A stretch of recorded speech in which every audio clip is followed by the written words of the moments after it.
Tomáš Marušiak sa narodil v roku 1980. Je umelcom a výskumníkom v oblasti nových médií, ktorý sa špecializuje na umenie umelej inteligencie, 3D počítačové umenie a net art. Vyštudoval Vysokú školu výtvarných umení v Bratislave.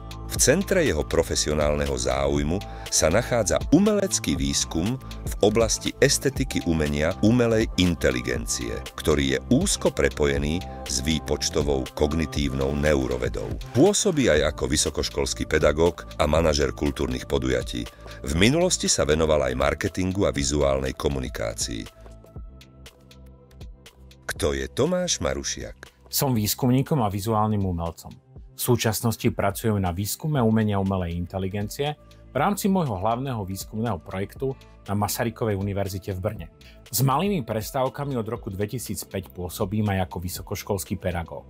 V súčasnosti prednášam stratégie umenia umelej inteligencie, ktoré som ako predmet koncipoval v úzkom prepojení s mojím výskumom. Ako vyzerá tvoj výskum? Výskumný projekt Estetika umenia umelej inteligencie sa nachádza na priesečníku experimentálnej estetiky, výpočtovej kognitívnej neurovedy a počítačovej vedy. Ambíciou výskumu je pochopenie estetických procesov, spoločenstve ľudí a systémov umelej inteligencie, ale aj návrhy na evolváciu takýchto procesov. Teoreticko-analytická časť skúma umeleckú produkciu v širokom vedeckom kontexte.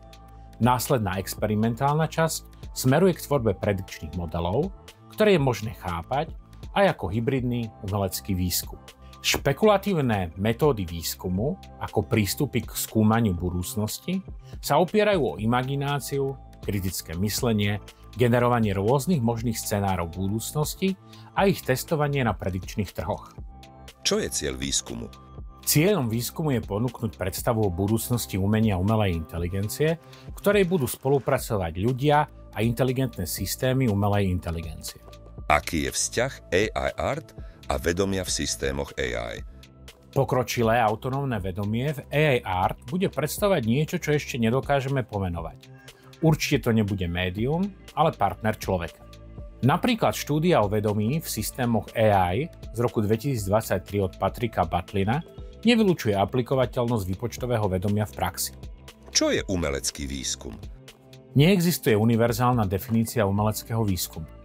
Umelecko-výskumné stratégie AI art používajú transpozíciu vedeckých postupov do sféry umenia. Umenie môže evolovať aj iné sféry poznania, a tým aj samé seba. Mám za to, že v centre záujmu takýchto stratégií sa nachádza veľa interdisciplinárnych prepojení.